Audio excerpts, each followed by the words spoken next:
आओ बच्चों, आज हम पढ़ते हैं पाठ 6 वचन। लड़की झूला झूल रही है, लड़कियां रस्सी कूद रही हैं। ऊपर दिए गए वाक्यों में झूला, लड़की तथा रस्सी से एक संख्या होने का पता चल रहा है, जबकि लड़कियां शब्द से संख्या में एक से अधिक होने का पता चल रहा है। ऐसे संख्या शब्द जिनसे उनके एक या अनेक होने का बोध हो, उन्हें वचन कहते हैं। अतः वचन की परिभाषा इस प्रकार दे सकते हैं कि संज्ञा शब्द के जिस रूप से उनके एक या अनेक होने का बोध हो, उसे वचन कहते हैं। वचन के भेद। वचन के दो भेद होते हैं, एक वचन और बहुवचन। एक वचन एक वस्तु या प्राणी का बोध कराने वाले शब्द को एक वचन कहलाते हैं, जैसे किताब, बकरी। बहुवचन एक से अधिक वस्तुओं या प्राणियों का बोध कराने वाले शब्द बहुवचन कहलाते हैं, जैसे किताबें, बकरियां, लड़के। एक वचन और बहुवचन का वाक्य में प्रयोग। लड़का पार्क में टहल रहा है, लड़के पार्क में टहल रहे हैं। तोता पेड़ पर बैठा है, तोते पेड़ पर बैठे हैं। ऊपर दिए गए वाक्यों को आपने पढ़ा और देखा कि एक वचन वाक्यों की संज्ञाएं और क्रियाएं भिन्न हैं और बहुवचन पर वाक्यों की संज्ञाएं और क्रियाएं भिन्न हैं। लड़का पार्क में टहल रहा है, एक वचन। लड़के पार्क में टहल रहे हैं, बहुवचन। तोता पेड़ पर बैठा है, एक वचन। तोते पेड़ पर बैठे हैं, बहुवचन। वचन के बदलने से क्रिया का रूप बदल जाता है, परंतु कभी कभी संज्ञा का रूप नहीं बदलता।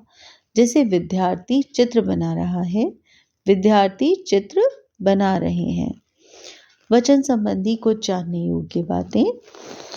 संज्ञा के अतिरिक्त सर्वनाम शब्दों के भी वचन बदलते हैं। समूहवाचक, द्रव्यवाचक संज्ञा तथा भाववाचक संज्ञा का प्रयोग एक वचन के रूप में होता है, जैसे जनता हाहाकार कर उठी। दूध पीना सेहत के लिए अच्छा है। माँ की ममता उमड़ पड़ी। आदर देने के लिए बहुवचन शब्दों का प्रयोग किया जाता है, जैसे मेरी माताजी खाना बना रही हैं, मेरी अध्यापिका बहुत अच्छी हैं, मेरे दादाजी बगीचे में हैं, उसके पिताजी पत्रकार हैं। वचन बदलने के कुछ नियम।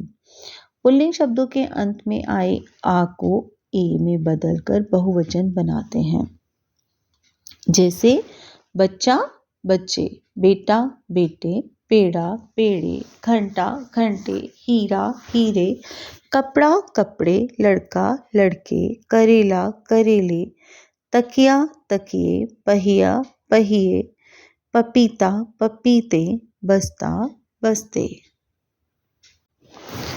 स्त्रीलिंग शब्दों के अंत में आए आ के बाद ए जोड़कर बहुवचन बनाते हैं। एक वचन, बहुवचन, जैसे माला, मालाएं, महिला, महिलाएं, माता, माताएं, कला, कलाएं, कन्या, कन्याएं, कविता, कविताएं, कक्षा, कक्षाएं, सभा, सभाएं, सूचना, सूचनाएं, पाठशाला, पाठशालाएं, परीक्षा, परीक्षाएं, लघु कथा, लघु कथाएं। स्त्रीलिंग शब्दों के अंत में आए अ को ए में बदलकर बहुवचन बनाते हैं, जैसे कलम, कलमें, छत, छतें, बहन, बहनें, दाल, दालें, बात, बातें, संतान, संतानें, दीवार, दीवारें, चादर, चादरें, सड़क, सड़कें, पुस्तक, पुस्तकें।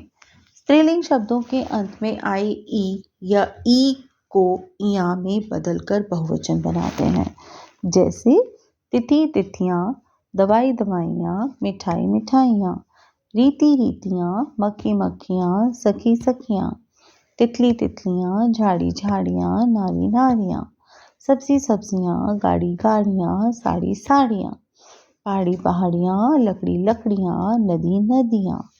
स्त्रीलिंग शब्दों के अंत में आए या को या में बदलकर कुटिया, कुटियाँ, गुड़िया, गुड़ियाँ, बिटिया, बिटियाँ, बुढ़िया, बुढ़ियाँ, डिबिया, डिबियाँ, चिड़िया, चिड़ियाँ, चूहिया, चूहियाँ, पुड़िया, पुड़ियाँ, चुटिया, चुटियाँ।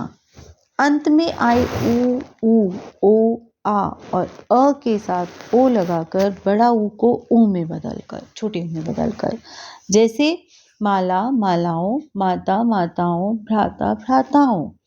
सड़क सड़कों, वधु वधुओं, घर घरों, साधु साधुओं, गुफा गुफाओं, लता लताओं। एक वचन के साथ जन गण वर्ग वृंद तथा लोग लगाकर बहुवचन बनाए जाते हैं, जैसे गुरु गुरुजन, युवा युवा वर्ग, कर्मचारी कर्मचारी वर्ग, भक्त भक्तजन, लेखक लेखक वृंद, अधिकारी अधिकारी वर्ग, अध्यापक अध्यापक गण, छात्र छात्र वर्ग, पक्षी पक्षी वृंद। तो बच्चों, इस तरह से हमने सीखा कि वचन का अर्थ है संख्या बताने वाला। वचन से संज्ञा शब्दों की संख्या का बोध होता है। जिन शब्दों से एक से अधिक संख्याओं का पता चलता है उन्हें बहुवचन कहते हैं। आदर देने के लिए बहुवचन का प्रयोग करते हैं। समूहवाचक, भाववाचक तथा द्रव्यवाचक संज्ञाओं का प्रयोग एक वचन के रूप में किया जाता है। संज्ञा या सर्वनाम का वचन बदलने से क्रिया का रूप भी बदलता है। कुछ शब्द सदा एक वचन के रूप में प्रयोग किए जाते हैं। जनता, दूध, ममता आदि।